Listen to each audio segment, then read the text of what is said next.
श्लोक का। इसमें महाराज जी ने विस्तार से बात कही है और वास्तव में हम सब लोग कर्मों में ही लगे हुए, इसलिए 47 और 48 ये दो श्लोक हैं, बड़े ही काम के हैं। इनको ठीक प्रकार से समझने पर मनुष्य सब कुछ करते हुए भी संसार से जीते जी मुक्त हो जाता है, ब्रह्म को प्राप्त कर लेता है, जीवन मुक्ति का आनंद उसे मिल जाता है, जो कि ज्ञान योग की दृष्टि से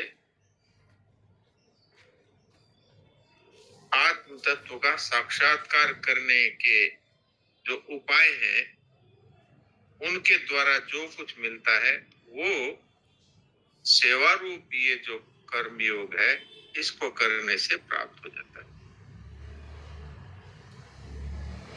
तो इनको समझने का बहुत बड़ा महात्म्य है।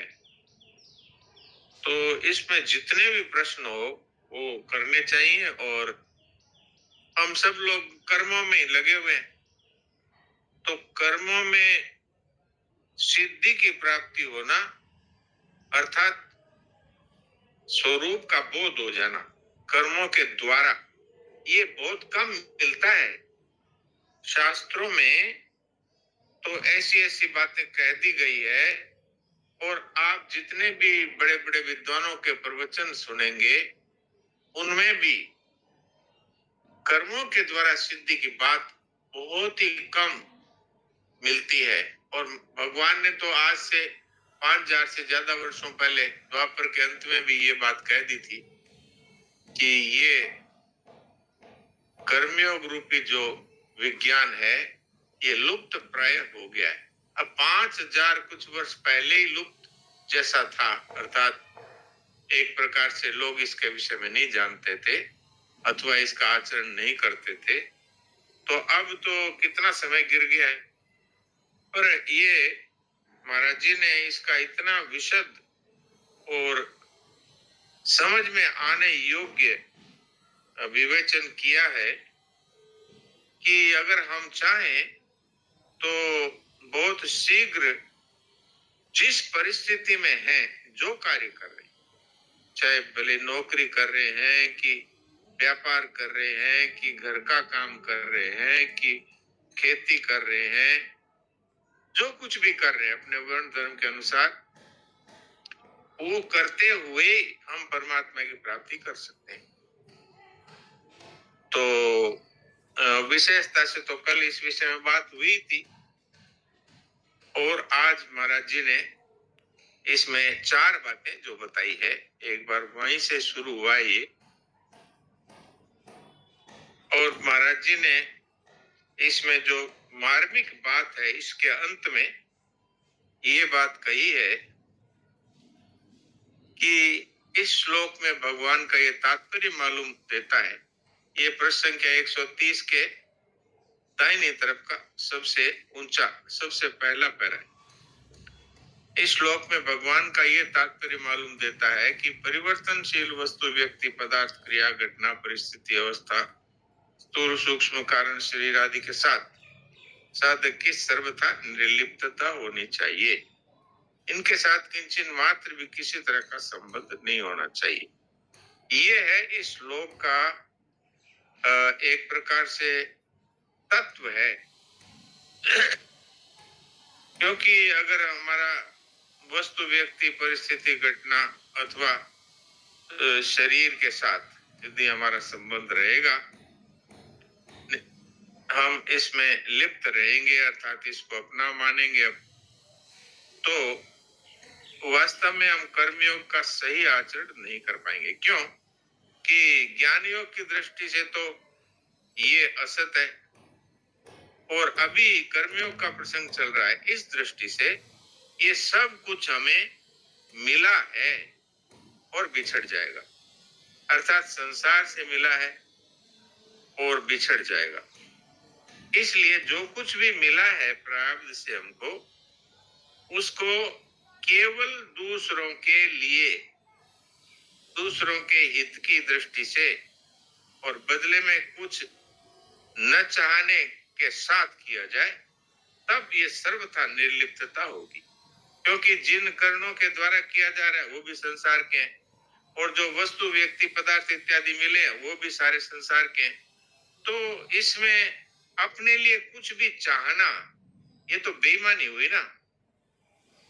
भाई किसी की वस्तु है और किसी की सेवा में लगानी है। मान लीजिए हम घर से निकले किसी तीर्थ के लिए, और हमें अपने पड़ोसी ने कह दिया कि भाई ये हमारे 100 रुपए हैं, इनको आप वहां पर साधु सेवा में लगा देना अथवा गौ सेवा में लगा देना।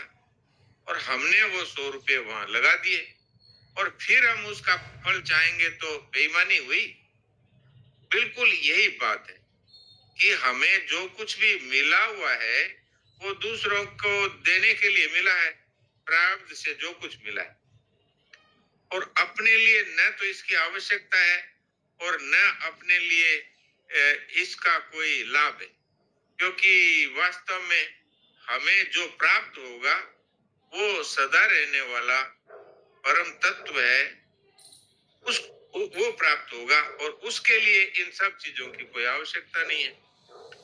और न तो कर्मों से कोई हमारी संलिप्तता होनी चाहिए और न उसके फल से, क्योंकि ये दूसरे की चीज है, दूसरों के काम में लगनी चाहिए। ये बड़ी सीधी सी बात है। तो इसमें इस श्लोक के 4 चरणों की 4 बातें महाराज जी ने बताई है, जिसमें पहली और चौथी एक सी है और दूसरी और तीसरी भी एक सी है। पहली में तो कर्म करने में ही तेरा अधिकार है, भगवान ने कह दिया कि ये डिपार्टमेंट तेरे पास है। और चौथे में कह दिया कि कर्म न करने में तेरी आसक्ति नहीं होनी चाहिए, अर्थात आलस्य में पड़े रहूंगा, मैं तो करूंगा ही नहीं, जब मुझे फल ही नहीं चाहिए तो क्यों करूंगा। तो ये दोनों बातें लगभग एक सी, अर्थात तुझे कर्म तो करने ही पड़ेंगे, नहीं कसी क्षण में भी जाति कर्म कृत, भगवान ने साफ कह दिया। मनुष्य है वो तो कर्म किए बिना रहेगा नहीं। तो इसलिए तेरे को कर्म करने का अधिकार दिया है। तो इस अधिकार का उपयोग क्या है कि सबकी सेवा में और कर्मों को करना। और दूसरा और तीसरा कहा कि फल में तेरा अधिकार नहीं है। ये भगवान साफ साफ कहते हैं कि भाई फल तो प्रारब्ध से मिलता है और वो मेरे हाथ में, तो वो डिपार्टमेंट तेरे पास है नहीं। इसलिए न तो तेरे को फल चाहना चाहिए और न तेरे को ये अभिमान करना चाहिए कि मेरी बुद्धि से हुआ, मेरी शक्ति से हुआ, मेरी जानकारी से हुआ। इस तरह से कर्म फल का हेतु भी बनना ठीक नहीं। तो इस तरह से भगवान ने बहुत साफ साफ ये बातें अपने को कह दी। और फिर अब भगवान ने कर्म करने की आज्ञा तो 47वें श्लोक में दे दी, और 48 में अब भगवान कहते हैं कि भाई कर्म करना है तो इसमें कर्म मुख्य नहीं है, इसमें योग मुख्य है, अर्थात समता मुख्य है। तो अगर तू समता में स्थित होकर कर्म करेगा तो तुझे योग की प्राप्ति होगी, अर्थात ब्रह्म के स्वरूप की प्राप्ति हो जाएगी। अब योगस्थ गुरु कर्माणि, ये 48वां श्लोक है कि हे धनंजय, तू आसक्ति का त्याग करके और सिद्धि असिद्धि में सम होकर के और योग में स्थित हुआ कर्मों को कर, क्योंकि समत्व ही योग कहा जाता है। वास्तव में तो समता का नाम ही योग है, और ब्रह्म निर्दोष और सम है, इसलिए जो योग में स्थित है वो ब्रह्म में स्थित है। तो ये ज्ञान प्राप्ति का इतना सरल उपाय, कर्मों के द्वारा ज्ञान की प्राप्ति। बाकी सब जगह ये आता है कि कर्मणा बध्यते जंतु, कर्म करोगे तो बन जाओगे, इसलिए कर्मों का त्याग करो और चले जाओ जंगल में, संन्यास ले लो और तब तुम्हें प्राप्ति होगी। ज्यादातर ये बात सुनने को मिलती है। या कहते हैं जो आजकल के, जिनको आजकल के तथाकथित प्रवचन करता विद्वान गुरु कुछ भी कह दो, वो कहते हैं बस हमारी शरण ले लो, गुरु की शरण लिए बिना मुक्ति नहीं होगी। तो यहाँ भगवान कितनी सरल बात कह रहे हैं कि केवल सिद्धि असिद्धि में सम होकर के और दूसरों के हित के लिए कार्य करो, न यहाँ कुछ चाहो और न वहां कुछ चाहो। अर्थात न इस लोक में कुछ चाहो कि मैं ये करूंगा तो ये पुण्य मिलेगा, ये फल मिलेगा, मैं एक दूंगा तो 1000 मिलेगा, न तो यहाँ कुछ चाहो और न इससे परलोक में मुझे स्वर्ग ब्रह्मलोक ये प्राप्त होंगे, ऐसा चाहो। कुछ भी चाहो मत, क्योंकि चाहना तो तब हो ना जब तुमने अपने पल्ले से कुछ लगाया हो। तुमने तो अपने पल्ले से कुछ लगाया नहीं। जो भगवान ने तुम्हारे प्रारब्धवश तुमको दिया है उसको तुम्हें केवल दूसरों की सेवा में लगाना है, क्योंकि वो चीज मिली हुई है और वो दूसरों की सेवा के लिए मिली है। और उसको अपने काम में लेगा, अपने भोग में लगाएगा और इसके द्वारा संग्रह करेगा तो तू चोर होगा और उसका दंड तुझे भोगना पड़ेगा। तो यहाँ पर समता की बात आई है और समता स्वतः ही होगी अगर हमें इससे कुछ फल की इच्छा नहीं होगी और कर्म करने में भी हम आसक्त नहीं होंगे तो फल से हमारा कुछ लेना देना रहेगा ही नहीं। क्योंकि किसी ने 100 रुपए दिए थे, वो हमने गंगा जी में जा करके साधु और गौओं की सेवा में लगा दिए, अब उसके फल का तो कोई प्रश्न ही नहीं उठता। तो इस तरह से यदि हमारे कंसेप्ट एकदम क्लियर होंगे तब फिर हमारे जीवन में समता की प्राप्ति स्वतः होगी। ये समता के लिए कोई अभ्यास करने की अथवा कोई इसके लिए लंबे समय की आवश्यकता नहीं है। ये तो खाली समझना है कि भाई जिसने चीज दी है उसने दूसरों के लिए दी थी, बस उनको दे दी तो अपना काम पूरा हो गया। बदले में कुछ चाहना तो बेईमानी है। तो बेईमानी का त्याग करने से ब्रह्म की प्राप्ति हो जाती है। ये इस श्लोक का तात्पर्य मालूम होता है। तो अब इसमें किसी का कोई प्रश्न है तो वो करें। नारायण नारायण। डॉक्टर साहब प्रणाम। प्रणाम।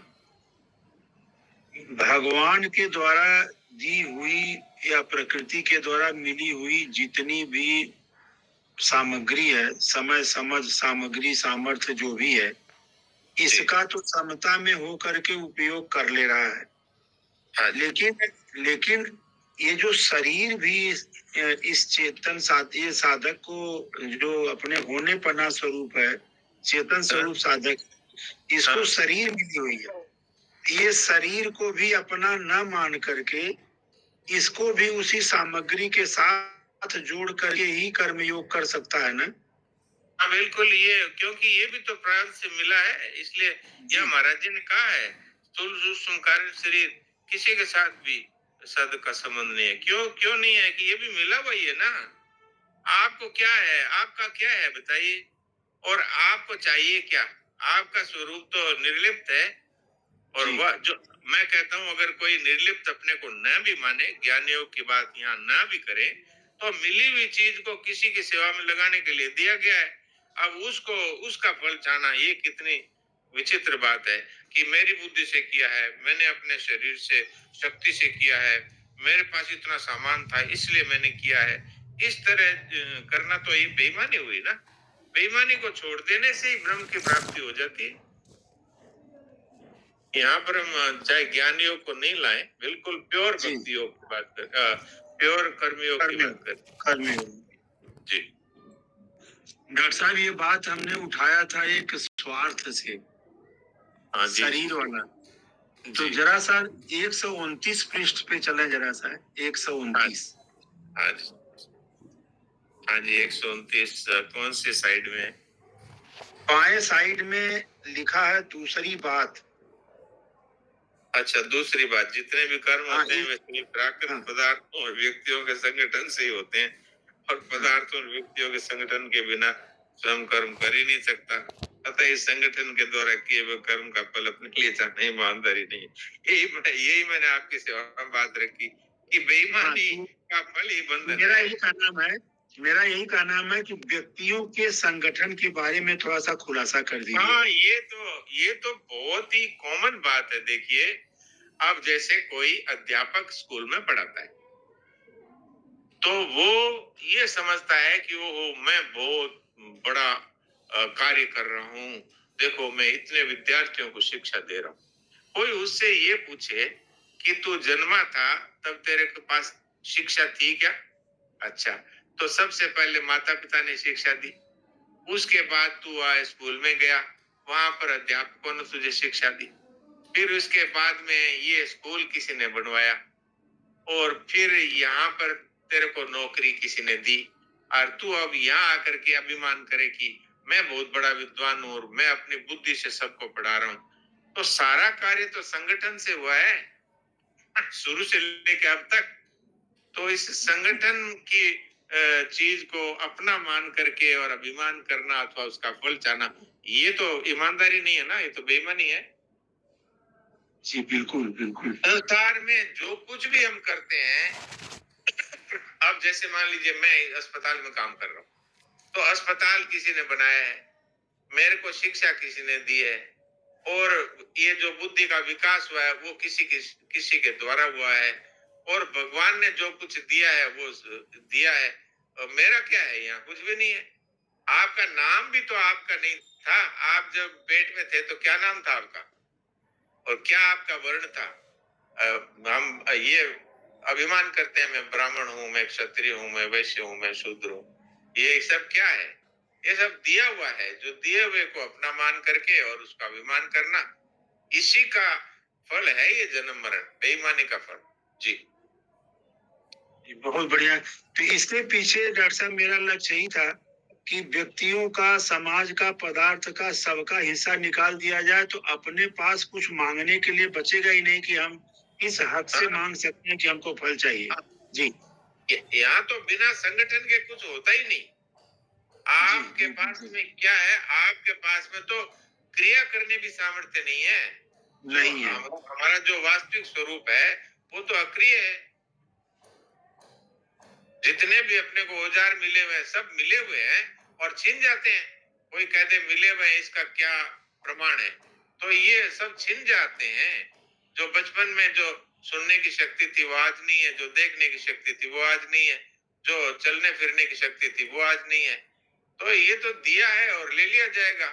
जब तक है अपने पास, इससे कर दो सेवा सबकी, और बदले में कुछ चाहना तो मूर्खता है, बेईमानी भी है। जी जी बहुत अच्छा, बहुत अच्छा। प्रणाम डॉक्टर साहब। प्रणाम। क्षमा करें, मैंने ही ज्यादा समय ले लिया। अब कोई प्रश्न हो तो बात करें। जी प्रणाम डॉक्टर साहब। यहाँ प्रणाम। पृष्ठ क्रमांक 131 पे 48वां श्लोक है। वहाँ पे योगस्थः कुरु कर्माणि, इस पैराग्राफ में जो पंक्तियां है कि आरंभ में एक बार सिद्धि असिद्धि में सम हो गए, तो अब उस समता को हरदम साथ में नहीं रखना है, राग द्वेष करते रहना है। इसको जरा सा खोलिए ना प्लीज। आरंभ में एक बार सिद्धि असिद्धि में, कोई ये न समझ ले आगे, ये आपने नहीं पढ़ा। आप इसको शुरू से पढ़िए। सिद्धि असिद्धि में सम होने के बाद उस समता में निरंतर स्थित रहना, ये योगस्थ होना है। कोई ये सोच ले कि हम शुरू में तो समता में स्थित रह गए, अब क्या जरूरत है, तो ये नहीं समझना है हमें। ऐसे ही कोई ये ना समझ ले कि आरंभ में एक बार सीधे सीधे में सम हो गए तो अब उस समता को हरदम साथ रखने की क्या जरूरत है, राग द्वेष करते रहो। इसलिए भगवान कहते हैं कि समता में हरदम स्थित रहना है। नहीं, वास्तव में तो बात ये है कि आपका कुछ है ही नहीं, तो आप किस बात की सिद्धि मांगते हैं, किस बात की असिद्धि में आप नाराज होते हैं? जो कुछ भी होना है वो डिपार्टमेंट तो आपके पास है ही नहीं। इसलिए वास्तव में तो आप तो हर समय ही सम रहे, ये बात कहिए। जी जी हाँ और जी पूछ रहे थे कुछ। हाँ, नटवर जी कुछ पूछ रहे थे। डॉक्टर प्रणाम। प्रणाम। मेरी एक जिज्ञासा ये है कि जिस कर्म करते हुए मेरे से जाने अनजाने में किसी का अहित हो जाए, तो उसका हेतु तो मैं ही बना ना।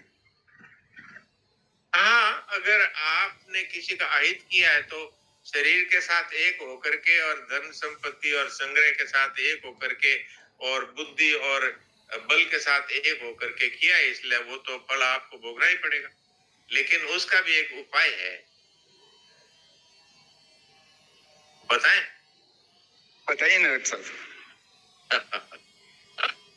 उसका एक ही उपाय है और वो सदा के लिए ही सिद्ध हो जाएगा। वो ये है कि हुई भूल को फिर नहीं दोहराऊंगा, बस।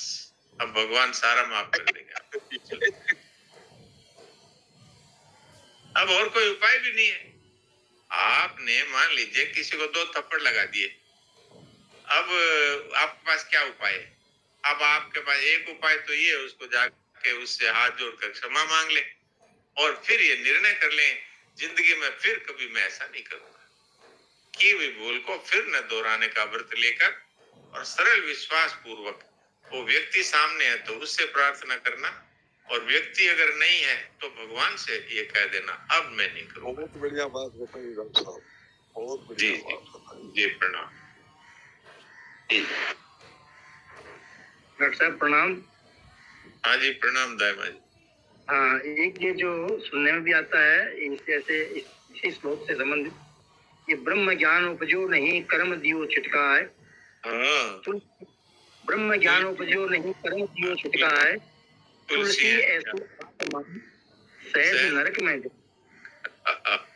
बिल्कुल, इसका थोड़ा सा करिए।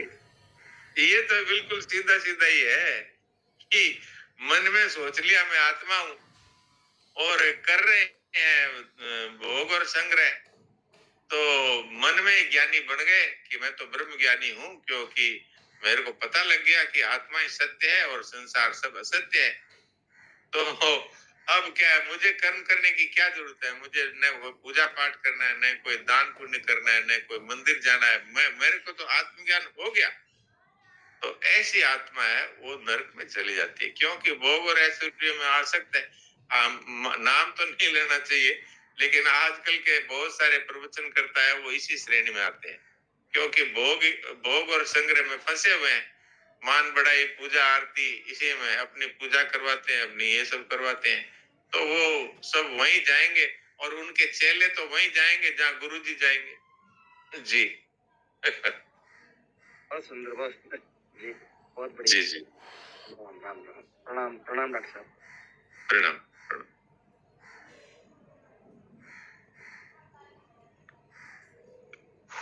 हाँ जी, और किसी को कोई बात पूछनी हो तो पूछ लो, नहीं तो समय और रहा था कुछ पसंद सुनने का।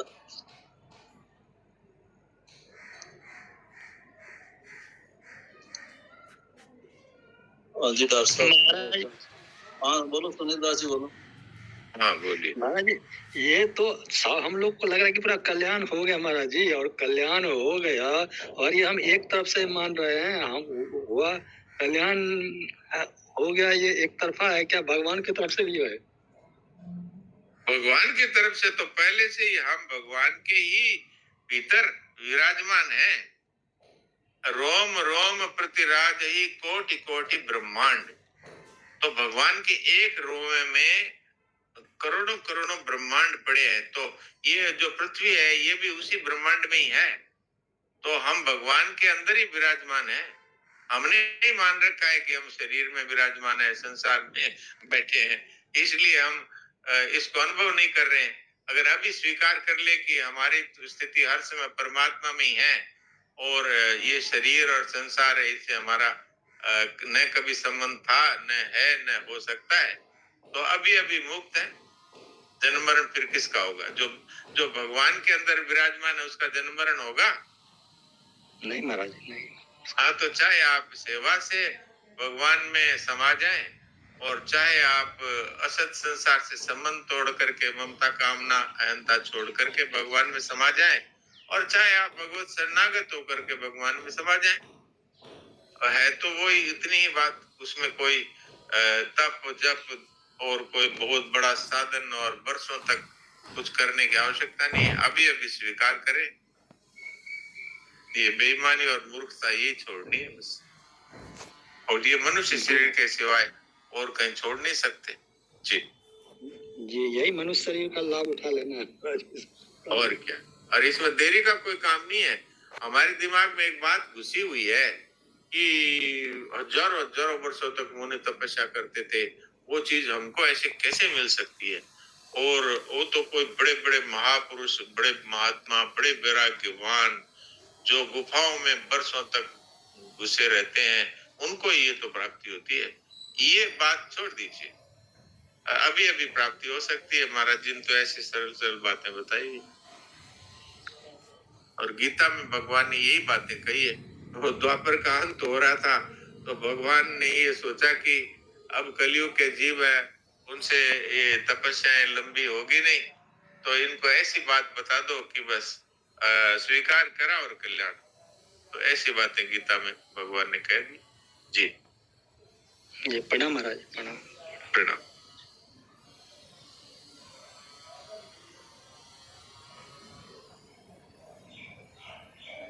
हाँ सुरेश जी। हाँ जी डॉक्टर साहब, सुनाओ, सुनाओ सब सब। हाँ तो